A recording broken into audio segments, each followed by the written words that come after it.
यह कहानी एक जवान लड़के की है जो कामयाब होना चाहता था, लेकिन उसकी पुरानी गलतियां और भविष्य की चिंताएं उसके रास्ते में बाधा बन रही थी।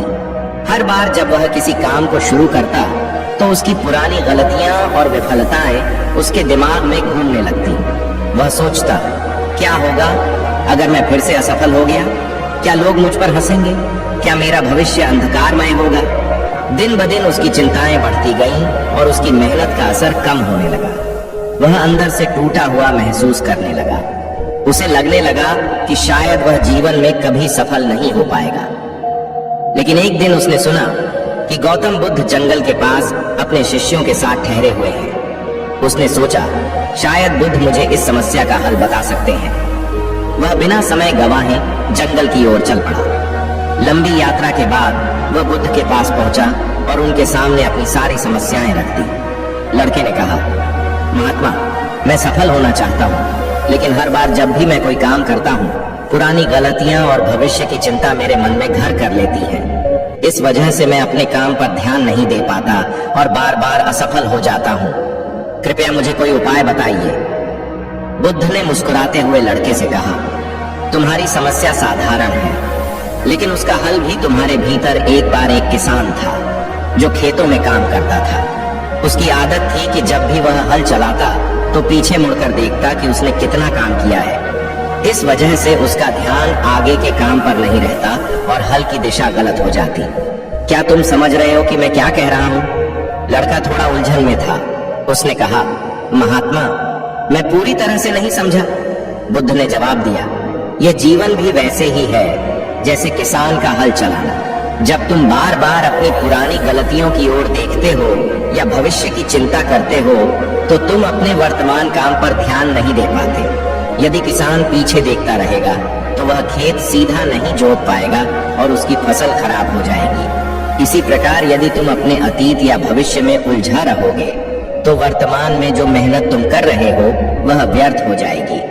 लड़के ने समझते हुए सिर हिलाया और कहा, लेकिन महात्मा, मैं अपने अतीत और भविष्य की चिंता कैसे छोड़ूं? बुद्ध ने एक गिलास पानी उठाया और कहा, इस गिलास को पकड़ो और इसे नीचे रख दो। जब तुम इसे छोड़ोगे तभी तुम्हें उसने प्रण लिया कि वह अब से सिर्फ वर्तमान में जिएगा और अपने अतीत या भविष्य की चिंताओं को छोड़ देगा। उसने बुद्ध का धन्यवाद किया और वापस अपने जीवन में लौट आया। धीरे धीरे उसने अपने काम पर ध्यान देना शुरू किया, बिना किसी डर या चिंता के। उसकी मेहनत रंग लाई और वह अपने क्षेत्र में सफल हो गया। फिर काफी समय बाद एक और नौजवान महात्मा के पास आया और बोला, महात्मा, मैं बहुत परेशान हूँ, कृपया मेरी समस्या का कोई हल बताइए। अगर ऐसा ही चलता रहा तो मैं अपना मानसिक संतुलन खो बैठूंगा। अरे ऐसी क्या बात है, तुम क्यों परेशान हो?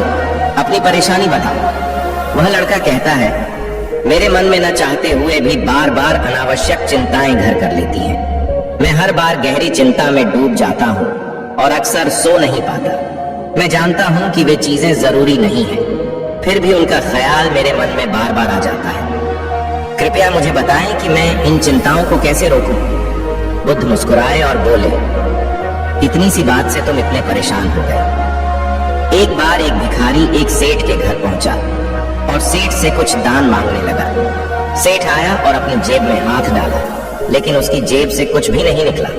उसने दोनों जेबों में हाथ डाला, फिर भी कुछ नहीं मिला। निराश होकर वह घर के अंदर गया, वहां उसे कुछ भी नहीं दिखा। तत्पश्चात उसने अपनी पत्नी को आवाज दी, अरे सुनती हो, देखो भिखारी आया है, कुछ हो तो इसे दे दो या खाना खिला दो। लेकिन कोई जवाब नहीं आया। अंदर जाकर देखा तो उसकी पत्नी घर पर ही थी, लेकिन सेठ को समझ नहीं आया कि क्या करना चाहिए। बगल में एक थाली पड़ी थी, उसने वह थाली उठाई और भिखारी को दे दी। भिखारी खुशी खुशी चला गया। जब पत्नी वापस आई, सेठ ने पूछा, तुम कहाँ गई थी? भिखारी आया था, मुझे उसे कुछ दान देना था, लेकिन मेरे पास कुछ भी नहीं था, इसलिए मैंने थाली उसे दे दी। पत्नी चिल्लाई, अरे तुम्हारा दिमाग खराब हो गया है क्या? वो थाली चांदी की थी और बहुत कीमती थी, तुमने उसे भिखारी को दे दी। जल्दी जाओ और उसे मांगकर वापस लाओ। सेठ घर से बाहर निकला और भिखारी को ढूंढने लगा। काफी दूर जाने के बाद आखिरकार भिखारी उसे दिखाई दिया। सेठ ने दूर से आवाज लगाई, अरे भाई रुको रुको, भिखारी ने पूछा। क्या हुआ सेठ जी, आप इतने परेशान क्यों हैं? सेठ ने कहा, दरअसल जो थाली मैंने तुम्हें दी थी वो बहुत कीमती है। यह सब एक व्यक्ति देख रहा था और उसने पूछा, सेठ जी आपको पता था कि वो थाली चांदी की है, फिर भी आपने उसे दान में दी, अब आप उसे वापस लेने क्यों आए हैं? सेठ मुस्कुराए और बोले, मैंने वो थाली उसे दान कर दी थी और एक बार दान कर दी तो उस पर मेरा कोई हक नहीं रहा। जब मेरा हक नहीं है तो मैं भला परेशान क्यों हूँ? लेकिन मैं चाहता था कि उस गरीब भिखारी का नुकसान ना हो, इसलिए उसे ये बात बताने आया था।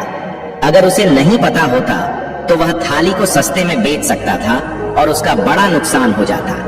इसलिए मैंने उसे समझाया ताकि उसकी कोई हानि ना हो। बुद्ध ने कहा, समझे, मन भी इसी तरह से अनावश्यक चीजों से परेशान रहता है। तुम केवल उन्हीं बातों को बार बार सोचते हो जिनका कोई समाधान नहीं होता। ज्यादा सोचना समस्याओं का हल नहीं है। मन को ये यकीन दिलाना सीखो कि वास्तव में कुछ भी गलत नहीं हुआ है। जब मन चिंता में होता है तो सही और गलत का फर्क करना मुश्किल हो जाता है और तुम गलत फैसले ले लेते हो। इसीलिए अनावश्यक चिंता छोड़ देना ही तुम्हारे लिए लाभदायक है। बाकी अगर ये कहानी आपको अच्छी लगी हो तो इस वीडियो को लाइक करें और आप चैनल को सब्सक्राइब अवश्य करें ताकि अगली आने वाली वीडियो सबसे पहले आपके पास पहुंचे। तब तक मिलते हैं हम आपसे ऐसी ही एक और प्रेरणादायक कहानी के साथ अगले दिन। धन्यवाद।